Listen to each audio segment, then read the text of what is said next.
नाज़रीन मुंसिफ टीवी में आपका इस्तकबाल। आप देख रहे हैं आंध्रा तेलंगाना न्यूज। शुरुआत करेंगे हेडलाइंस के साथ। सुर्खियों को पेश करने में ताउन किया है डॉक्टर ऑर्थो ऑयल के साथ साथ डॉक्टर ऑर्थो कैप्सूल्स साथ लेना ना भूलें। वज़ीर आला रेवंत रेड्डी आज दिल्ली के लिए होंगे रवाना। रियासत में राज्यसभा की 2 नशिस्तों के लिए उम्मीदवारों के इंतखाब और दीगर उमूर पर पार्टी कायदीन से करेंगे तबादला ख्याल। आंध्र प्रदेश असेंबली का इजलास 4 दिन के वक्फे के बाद आज दोबारा शुरू हुआ। अरकान असेंबली ने मुख्तलिफ उमूर पर किए सवाल।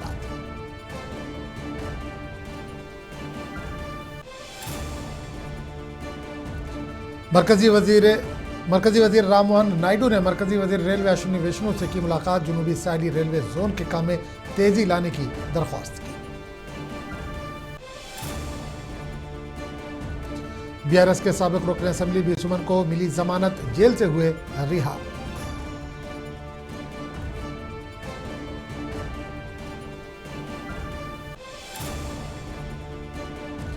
उम्र की अदायगी के लिए जाने वाले ज़ायरीन पहुंचे हैदराबाद। एयरपोर्ट पर अहले खाना ने किया इस्तकबाल।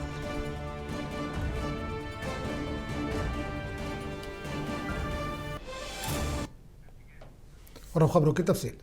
तेलंगाना के वज़ीर आला रेवंत रेड्डी आज दिल्ली के लिए रवाना होंगे। दिल्ली के इस दौरे के मौके पर वज़ीर आला रेवंत रेड्डी रियासत में राज्यसभा की 2 नशिस्तों के लिए उम्मीदवारों के इंतखाब और दीगर उमूर पर पार्टी के आला कायदीन से तबादला ख्याल करेंगे। रियासत की मौजूदा सियासी सूरत हाल और दीगर उमूर पर भी बातचीत करेंगे।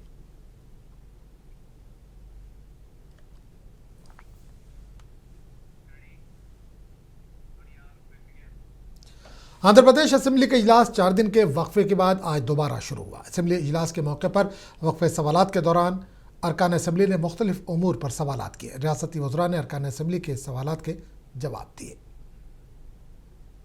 सेकेंड अमेंडमेंट बिल 2025 अध्यक्ष ఇది శాసనసభ సెప్టెంబర్ 27, 2025 నాడు ఈ బిల్ని పాస్ చేసి శాసన మండలికి పంపిస్తాం జరిగింది అధ్యక్ష। శాసన మండలిలో ఈ బిల్ హౌస్లో లే అవుతాం జరిగింది అధ్యక్ష। దాని తర్వాత 100 రోజులు పూర్తయినాయి కనుక తిరిగి ఈ బిల్ మళ్ళీ శాసనసభకు వచ్చింది అధ్యక్ష। అధ్యక్ష ఈ బిల్ అనేది ఒక మాట చెప్పాలంటే నాకు వెరీ పర్సనల్ ఇష్యూ అధ్యక్ష। అధ్యక్ష నేను 1983లో జన్మించాను। అంటే అన్న ఎన్టీఆర్ ముఖ్యమంత్రి అయిన తర్వాత నేను జన్మిస్తాం జరిగింది అధ్యక్ష। అప్పటి నుంచి నేను రాజకీయాల్ని క్లోజ్గా ఫాలో అయిన వ్యక్తిని అధ్యక్ష। అధ్యక్ష గతంలో ఫ్యాక్షన్ రాజకీయాలకి ఆంధ్ర రాష్ట్రం అనేది ఒక అడ్రస్గా ఉండేది అధ్యక్ష। అలాంటిది 1995లో గౌరవ ముఖ్యమంత్రి శ్రీ నారా చంద్రబాబు నాయుడు గారు అధికారంలోకి వచ్చినప్పుడు ఏ పార్టీ అని చూడకుండా ఫ్యాక్షన్ రాజకీయాలకి ఫుల్ స్టాప్ పెట్టాలన్న లక్ష్యంతో ఆనాడు ఆయన ఒక యుద్ధం ప్రకటించారు అధ్యక్ష। ఒక పక్కన ఫ్యాక్షనిజం, ఇంకో పక్కన నక్సలిజం పైన కూడా ఆయన పోరాడారు అధ్యక్ష। అధ్యక్ష 2004 తర్వాత అధ్యక్ష ఆనాటి ముఖ్యమంత్రి రాజశేఖర రెడ్డి గారు ఆయన అధికారంలోకి వచ్చిన మొదటి 2 సంవత్సరాల్లో సుమారుగా 164 మంది తెలుగుదేశం పార్టీ కార్యకర్తల్ని అతి దారుణంగా కిరాతకంగా చంపేస్తాం జరిగింది అధ్యక్ష। ఇది ప్రత్యేకంగా ఆనాడు ఉమ్మడి అనంతపూర్ జిల్లాలో జరిగింది అధ్యక్ష। ఇక్కడ పెద్దలు చాలా మంది సీనియర్ శాసనసభ్యులు కూడా ఉన్నారు।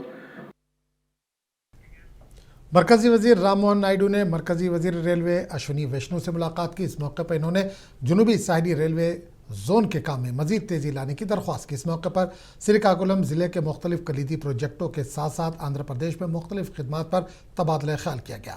राम मोहन नायडू ने नई दिल्ली में रेल भवन का दौरा किया। वजीर अश्विनी वैष्णव के साथ रेलवे ऑपरेशन कंट्रोल रूम के काम का मुआयना किया। बाद अज़ा इस मौके पर आंध्र प्रदेश के अहम प्रोजेक्टों के पेश रफ्त के हवाले से तबादला ख्याल किया। इस मौके पर राम मोहन नायडू ने अश्विनी वैष्णव से मुतालबा किया कि वो साउथ कोस्ट रेलवे जोन के ऑपरेशनल काम को तेज़ करें, जिसका मरकज़ विशाखापट्टनम है। इस मौके पर राम मोहन नायडू ने जिला श्रीकाकुलम में कई ट्रेनों और रेलवे स्टेशनों के हवाले से भी बातचीत की। राम मोहन नायडू ने श्रीकाकुलम से विजयनगरम के रास्ते सिकंदराबाद के लिए एक नई सर्विस कायम करने का भी मुतालबा किया। इस सर्विस से ज़िले के राब्ते में मजीद इजाफा होगा। राममोहन नायडू ने कामेश्वरी पेट हाल्ट स्टेशन की तरक्की जैसे अहम मौजूदात पर भी तबादला ख्याल किया।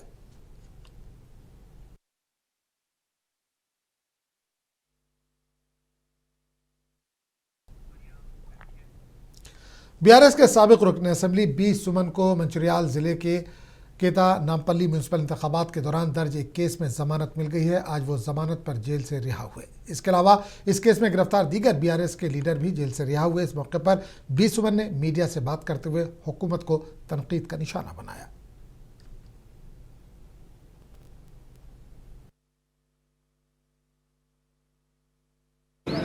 ఇవాళకి 16 రోజులు నేను ఇప్పుడు కోరుతా ఉన్న వివేక్ గారిని, ముఖ్యమంత్రి రేవంత్ గారిని, మీ కళ్ళు చల్లబడ్డాయా?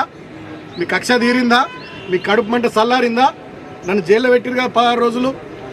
ఇంకా దుర్మార్గం ఏంటంటే నాకు మొన్ననే బెయిల్ రావాలి. మంచిర్యాల కోర్టు వచ్చింది, హైదరాబాద్ కోర్టు వచ్చింది, చెన్నూరు కోర్టులో నాకు బెయిల్ రావాలి. బలవంతంగా ప్రభుత్వ పెద్దలు ఒత్తిడి చేసి 5వ తేదీకి వాయిదా వేయించారు. కారణం ఏందో తెలుసా? నిన్న హోలీ, ఇవాళ నా చిన్న కొడుకు పుట్టినరోజు.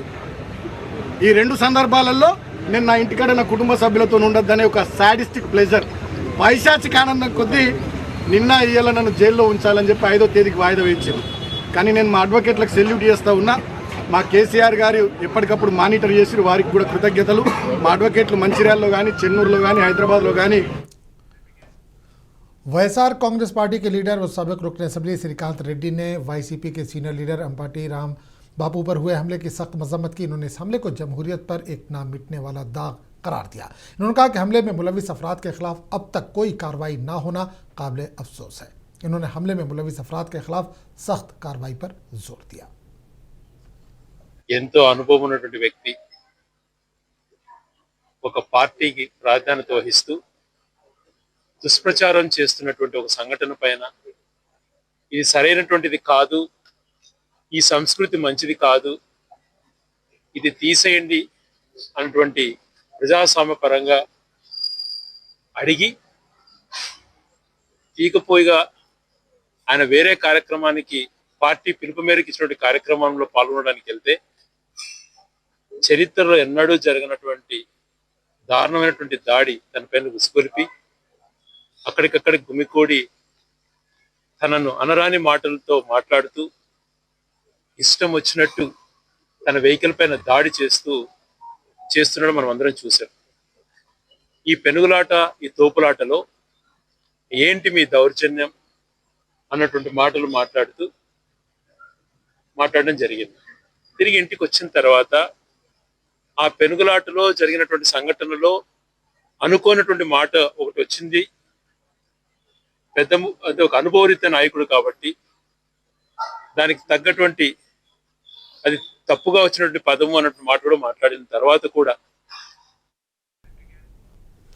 ईरान पर इजराइल और अमेरिका के हमलों में ईरान के सुप्रीम लीडर आयतुल्लाह अली खामनई की शहादत के खिलाफ पुराने शहर के दरबार हुसैनी से दारुशिफा एक्स रोड तक एहतजाजी मार्च निकाला गया। इस एहतजाज में AIMIM के अरकान असम्बली मीर जुल्फ़िकार अली, जाफर हुसैन मेराज, रुकन कानून साज कौंसिल रियाजुल हसन अफंदी ने शिरकत की। इस मौके पर इजराइल और अमेरिका के खिलाफ नारे लगाए गए और हमलों की शदीद मजम्मत की गई।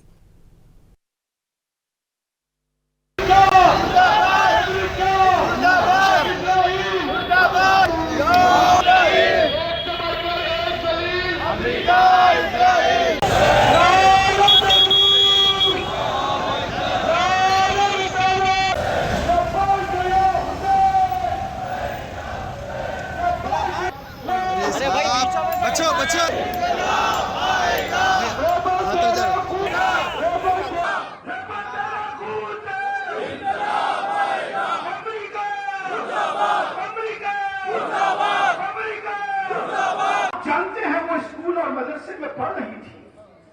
आज 100, 150, 200 लाशें एक साथ उठाए गए हैं। अमेरिका और इसराइल क्या अभी भी इनके चेहरे से नकाब। अंकापल्ली जिले के नरसीपट्टम नातावरम मंडल में आंगनवाड़ी वर्कर्स ने अपने देरीना मुतालबात को लेकर एहतजाज किया। इस मौके पर इन्होंने आंगनवाड़ी वर्कर्स के गैर कानूनी गिरफ्तारियों की मजम्मत की। इलेक्शन से कबल किए गए वादों को पूरा करने का मुतालबा किया। इस प्रोग्राम में आंगनवाड़ी वर्कर्स CITU के लीडर्स ने शिरकत की।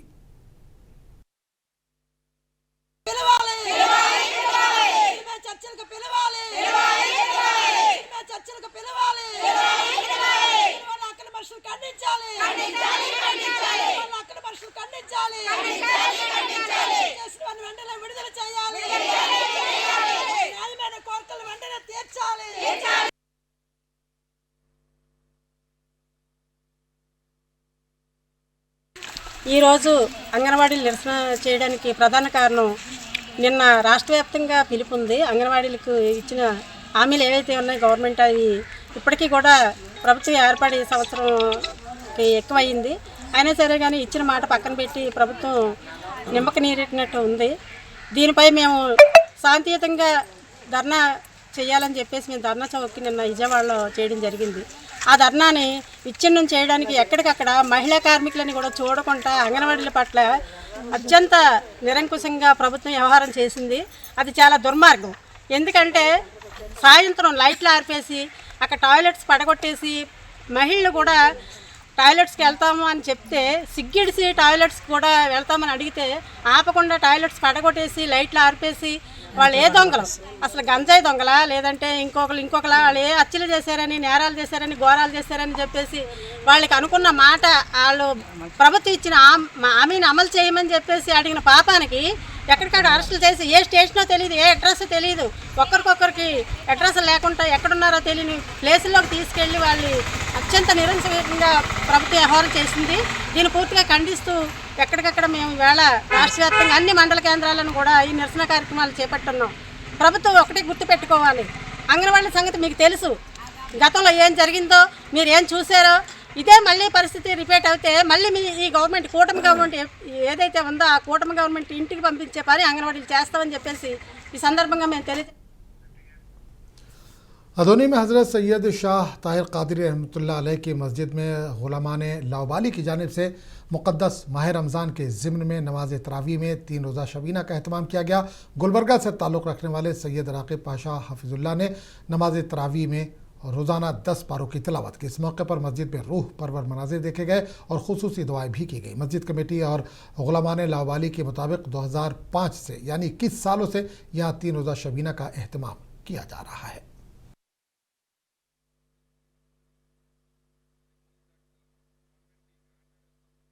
अल्हम्दुलिल्लाह यहाँ पर अधोनी में बारगाह हज़रत सैयद शाह ताहिर क़ादरी सरकार रहमतुल्लाह अलैहि व रिज़वान में 3 शबीना रखा गया था 1, 2, 3 मार्च को। अल्हम्दुलिल्लाह प्रोग्राम बहुत सक्सेसफुल अच्छा रहा। इसकी निगरानी हज़रत सैयद शाह महमूद पाशा क़ादरी साहिब सज्जाद नशीन बारगाह हज़रत सैयद शाह ताहिर क़ादरी रहमतुल्लाह अलैहि व रिज़वान बड़ी ही खूबी से निभाए हैं और तमाम आदमियों का बिलखुसूस इंतज़ामी कमेटी का और तमाम जो आवाम आकर इस शबीना में शिरकत किए हैं हम तमाम का शुक्रगुज़ार हूँ।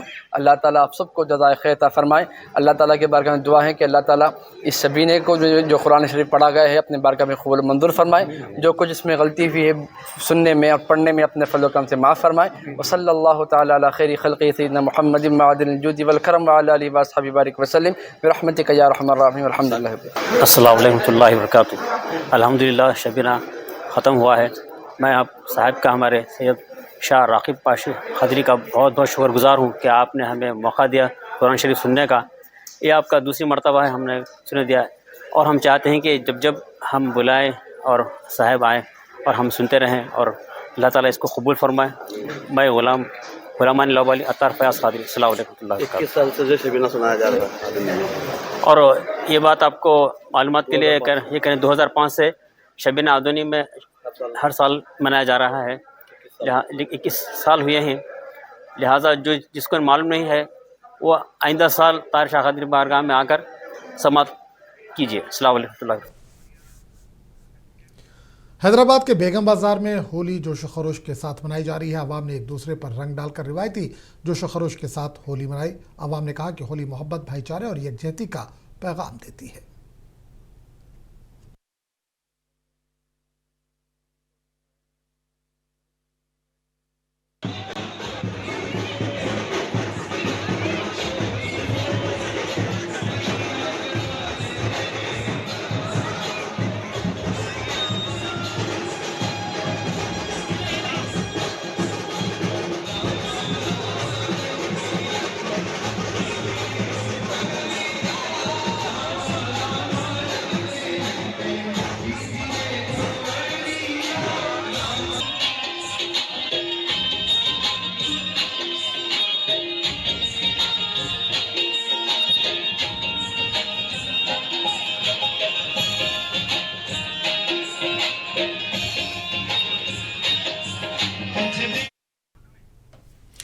तो नाज़रीन आपको बता दें कि आंध्र प्रदेश में इस वक्त असेंबली की कार्रवाई जारी है, बजट सेशन वहाँ पर चल रहा है। आइए आपको सीधे वही ले चलते हैं। సభ సమక్షంలో ఉన్నాయి. ఇప్పుడు ఒకదాని తర్వాత ఒకటి చర్చ ప్రారంభిద్దాం. ముందుగా మానవ వనరుల అభివృద్ధి, ఐటీ, ఎలక్ట్రానిక్స్ మరియు కమ్యూనికేషన్స్, ఆర్టీజీ శాఖపై చర్చ చీఫ్ విప్ జీబీ ఆంజనేయులు గారు ముందుగా ప్రారంభిస్తారు. మీ పేరే ముందు ఉంది. ధన్యవాదాలు అధ్యక్ష. ఈరోజు విద్యా ప్రమాణాలు రాష్ట్రంలో గణనీయంగా పెరిగాయి అధ్యక్ష. ముఖ్యమంత్రి చంద్రబాబు నాయుడు గారికి అలాగే మంత్రి లోకేష్ గారికి ప్రత్యేక అభినందనలు, ధన్యవాదాలు అధ్యక్ష.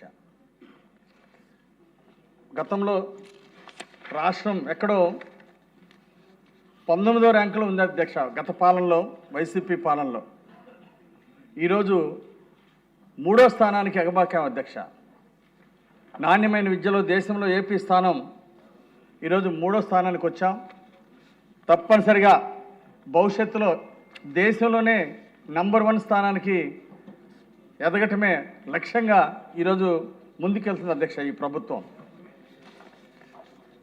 తల్లికి వందనం పథకం ద్వారా ఈరోజు ప్రతి విద్యార్థికి, 2 బిడ్డలున్న, 4 బిడ్డలున్న ఒక తల్లికి ఈరోజు తల్లికి వందనం పథకం ఒక్కొక్క స్టూడెంట్కి 15,000 రూపాయల చొప్పున ప్రభుత్వం అందిస్తుంది అధ్యక్ష. అటు ప్రభుత్వ పాఠశాలకు, ఇటు ప్రైవేటు పాఠశాలలో చదివే పిల్లలకు కూడా ఈ బెనిఫిట్ని అందజేస్తున్నాం అధ్యక్ష. పేద పిల్లల్ని చదువు ప్రోత్సహించాలనే లక్ష్యంతో ఈ పథకాన్ని ప్రతి ఒక్కరికి అందిస్తున్నాం అధ్యక్ష. గత ప్రభుత్వంలో కేవలం ఒక బిడ్డకే అందించారు. అది కూడా రాష్ట్రంలో 3 లక్షల మందికి అందలేదు అధ్యక్ష అమ్మఒడి పథకం. ఆ రోజు చాలా నిరాశకు గురయ్యారు అధ్యక్ష. కానీ ఈరోజు 1% ఫస్ట్లో అందనటువంటి వాళ్ళకు కూడా మళ్ళీ గ్రామ సచివాలయాల ద్వారా ఎవరైతే అందలేదో వాళ్ళ దగ్గర వివరాలు తీసుకొని వాళ్ళకు కూడా అందించడం జరిగింది అధ్యక్ష. గతంలో 10th క్లాస్ రిజల్ట్ గణనీయంగా పడిపోయింది అధ్యక్ష. ఈరోజు 10th క్లాస్ రిజల్ట్స్ బ్రహ్మాండంగా ఉన్నాయి. దానికి ప్రభుత్వం అనేక చర్యలు తీసుకుంది అధ్యక్ష. ప్రభుత్వ పాఠశాలలు విలీనం చేసి గత ప్రభుత్వం జీవో 117 తెచ్చి अनामया जिला पुलिस ने बैन रियासती चोरों के एक टीम को गिरफ्तार कर लिया जो रात के वक्त मोटरसाइकिलों को निशाना बनाकर मोटरसाइकिलों को चोरी किया करते थे। कल शाम पुलिस ने पोंटाला चेरू क्रॉस रोड पर गाड़ियों की जांच की। इस मौके पर एक शख्स मुश्तबा हालत में पुलिस को देखकर भागने की कोशिश कर रहा था। पुलिस ने इसको रोककर इससे पूछताछ की, जिस पर इसने मोटरसाइकिल चोरी करने का इंकशाफ किया। पुलिस ने इस मामले में चोरी की गई गाड़ियों को कम कीमत पर खरीदने वाले 3 लोगों को गिरफ्तार कर लिया। पुलिस ने इनके कब्जे से 24 मोटरसाइकिल जब्त कर ली, जिसकी मालियत लाखों रुपए बताई जाती है। जिला एसपी ने कहा कि ये टीम चित्तूर, तिरुपति और कड़पा अजला में भी चोरी की गई एक वारदातों में मुलविस पाई जाती है। जिला एसपी ने इनको गिरफ्तार करने पर डीएसपी कृष्णा मोहन, योगेंद्र और दीगर को मुबारकबाद दी और इनामात से नवाजा। पुलिस ने इस मामले में केस दर्ज कर लिया है और मजीद तहकीकात जारी है। ఇది మన పీలేరు పోలీస్ స్టేషన్లో ఇతను ఒక హోంగార్డ్ బైక్ దొంగతనం చేసి అది కుదరక అక్కడి నుండి పారిపోయి బస్ స్టాండ్ దగ్గర వేరే వాళ్ళ బైక్ దొంగతనం చేస్తున్న సమయంలో పట్టుకొని ఫర్దర్ ఇంట్రాగేషన్లో ఈ మిగతా బైక్స్ అన్ని కూడాను రికార్డ్ చేయడం జరిగింది. మెయిన్ ముద్దాయి వచ్చి షేక్ ఆరిఫ్. ఈయన సౌదీ వెళ్ళి అక్కడ యూట్యూబ్లో బైక్స్ ఎలా దొంగతనం చేయాలి అనేది నేర్చుకొని ఈ సైడ్ లాక్ ఈజీగా బ్రేక్ అయ్యే బైక్స్, ఎస్పెషల్లీ ఈ పల్సర్లు కానీ, Splendor, Shine and Royal Enfield bikes నేర్చుకొని తర్వాత వైర్స్తోని ఎలాగా మన ఇంజిన్ అవన్నీ స్టార్ట్ చేసే విధంగా ట్రైన్ అయ్యి 2024 ఎండింగ్ నుండి కూడాను ఈ సుమారు ఈ 24 బైక్స్ అని కూడా దొంగతనం చేయడం జరిగింది. अनामाया जिले के मिदनापल्ली में चोरी की वारदातों में मुलविस एक चोर को पुलिस ने गिरफ्तार कर लिया। पुलिस ने इसके कब्जे से तकरीबन 40 लाख रुपए मालियत वाले सोने और चांदी के जेवरात जब्त कर लिए। एसपी की हिदायत पर एडिशनल एसपी राजकमल की निगरानी में मिदनापल्ली वन टाउन पुलिस ने अपनी कार्रवाई के जरिए चोर को गिरफ्तार कर लिया। एसपी ने वन टाउन सीआई और दीगर पुलिस एहलकारों को मुबारकबाद पेश की, जिन्होंने इस ऑपरेशन में बेहतरीन कारकर्दगी का मुजाहरा पेश किया।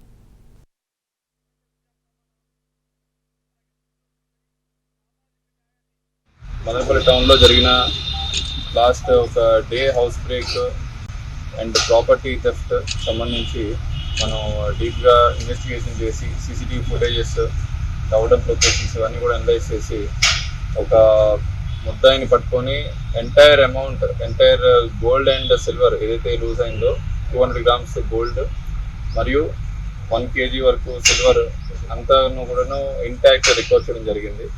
మన మదనపల్లి వన్ టౌన్ స్టేషన్ లిమిట్స్లో ఉన్న ఆఫీసర్ అండ్ స్టాఫ్ అండ్ ఉన్న సైబర్ క్రైమ్ ఇన్స్టిట్యూషన్స్ అన్నీ కూడా బాగా వర్క్ చేసి ఇదంతా ట్రేస్ చేయడం జరిగింది। आंध्र प्रदेश के गुंटूर आरटीसी बस स्टैंड के साइकिल स्टैंड में आग लग गई। आग लगने की वजह से इलाके में खौफ और राज फैल गया। इतला मिलते ही फायर ब्रिगेड का अमला मौके पर पहुंचा और आग पर काबू पाया गया। इस वाक़े में किसी जानी नुकसान की इतला नहीं है। इतलात के मुताबिक कई साइकिलें जलकर खाक हो गई। पुलिस ने इस मामले में केस दर्ज कर लिया और हादसे की तहकीकात जारी है।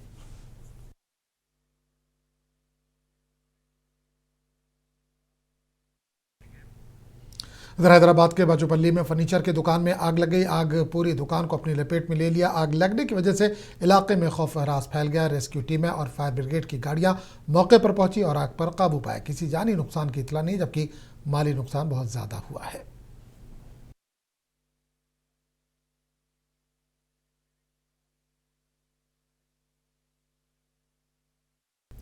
सऊदी अरब को उम्रा की अदायगी के लिए जाने वाले उम्रा ज़ायरीन उम्रे की सादत हासिल करने के बाद जिद्दा में फंसे हुए थे, अब हैदराबाद वापस आ गए। हैदराबाद एयरपोर्ट पहुंचने पर इनके अहले खाना ने इनका इस्तकबाल किया। एयरपोर्ट पर जज्बाती मनाजिर देखने को मिले। मगरबी एशिया में जारी जंगी हालात के बायस मगरबी एशिया में फंसे भारतीय शहरियों की वतन वापसी का सिलसिला बुध की सुबह भी जारी रहा। सऊदी अरब और मुत्तहिदा अरब इमारात में फंसे भारतीयों के मुख्तलिफ ग्रुप कमर्शियल परवाजों के जरिए बहिफाजत भारत पहुंचे। जद्दा से आने वाले मुसाफिर राजीव गांधी इंटरनेशनल एयरपोर्ट हैदराबाद पर उतरे, जहां उन्होंने इंतजामात पर इत्मीनान का इजहार करते हुए भारतीय हुक्काम का शुक्रिया अदा किया। 28 को वहाँ से निकलना था, फर्स्ट को यहाँ रहना था, प्लेन्स बंद हो गए थे। तो उसके बाद मैं वहाँ 2 दिन रहा हूँ। रहने के बाद इनको फ़ोन किया, हमारे इफ्तिखार भाई साहब को, अल्फाहद वालों को। तो इन्होंने बोले साहब परेशान मत हो, आपका रहने का खाने का इंतज़ाम मैं करता हूँ, प्लेन का इंतज़ाम मैं करता हूँ। बोले लेकिन नेक्स्ट डे कल कर दिए नो, आज आ गया। कौन सा प्लेन है वो? इंडिगो प्लेन आज आया, खाली आया, आधा प्लेन भर के पैसेंजर को इनके लेके आया उन्हें। जिद्दा से आ रहे हम लोग, सऊदी उम्रे पे गए थे। अल्हम्दुलिल्लाह सब बेस्ट था, अच्छे से जाके अच्छे से आ गए। 2 दिन थोड़ा परेशानी हुई, वो वॉर्स चल रहे थे, उसमें इंडिगो के फ़्लाइट्स पूरे बंद हो गए थे। सिर्फ अपने सऊदी एयरलाइंस चल रही थी, उसमें भी डिले होते अल्हम्दुलिल्लाह अल्लाह के शुक्र और फजल से हम लोग आ तो गए। वापस लौटने वाले मुसाफिरों का कहना था कि सूरत हाल के पेश नज़र उनकी वापसी बरवक्त और मुनज़्ज़म अंदाज में मुमकिन बनाई गई। कुछ मुसाफिरों ने बताया कि जद्दा में हालात महफूज थे और वहाँ इंतज़ामिया मुकम्मल तौर पर मुस्तैद थी। वहाँ पे सिचुएशन तो यहाँ ठीक था, यहाँ के लोग हम बहुत परेशान थे, लेकिन वहाँ सिचुएशन बहुत अल्हम्दुलिल्लाह अच्छा था। हमारी जो ट्रैवल एजेंसी है अल्फाहद, वो लोग भी हमारा बहुत साथ दिए अल्हम्दुलिल्लाह। 3 दिन हम यहाँ के लोग परेशान थे, लेकिन हम परेशान नहीं थे वहाँ पे। अल्हम्दुलिल्लाह बहुत अच्छा था, बहुत सुकून में था। नमाजें, खाने का इंतज़ाम, हर चीज़ का इंतज़ाम था। अल्हम्दुलिल्लाह बहुत अच्छा था, सफ़र भी बहुत अच्छा गुजरा अल्हम्दुलिल्लाह। Alhamdulillah, we felt very safe in Medina. That's all. Medina is a very safe city for us all. Alhamdulillah, we are crying because we came back. We wanted more days in Medina. इधर मुत्तहिदा अरब इमारात से एक खुसूसी chartered परवाज़ बुध की सुबह 4:30 बजे Kochi international airport पर पहुंची, जिसमें 186 मुसाफिर सवार थे। वापस आने वाले मुसाफिरों ने बताया कि यूएई में हालात काबू में हैं और मकामी हुक्काम अवामी सलामती को यकीनी बना रहे हैं। The missiles were going up above the building. It was not bad. and UAE was doing good actually. They were trying to protect us, and it's not bad at all. Heavy panicky situation is not there, but still we are from India, no? So we are from other countries. Definitely they will get little panicked. Suddenly, like Akbar Travel, they support us. So many people get relieved from that space. काबिल जिक्र है कि उम्रा की अदायगी के लिए Saudi अरब जाने वाले कई भारतीय शहरियों को ईरान और इजराइल के दरमियान अमेरिका की शमूलियत से जारी कशीदगी के बायस वतन वापस लाया गया। भारत की वजारत शहरी हवाबाजी ने कहा है कि वो मगरबी एशिया के बाज़ हिस्सों में फ़िज़ाई हुदूद की सूरत हाल पर गहरी नज़र रखे हुए है और इसके बैनुल-अक़वामी परवाज़ों पर पड़ने वाले असरात का मुसलसल जायज़ा लिया जा रहा है। ब्यूरो रिपोर्ट, मुनसिफ टीवी। तो इस बुलेटिन में फिलहाल इतना ही। अगले बुलेटिन में आपसे फिर मुलाकात होगी। आदाब।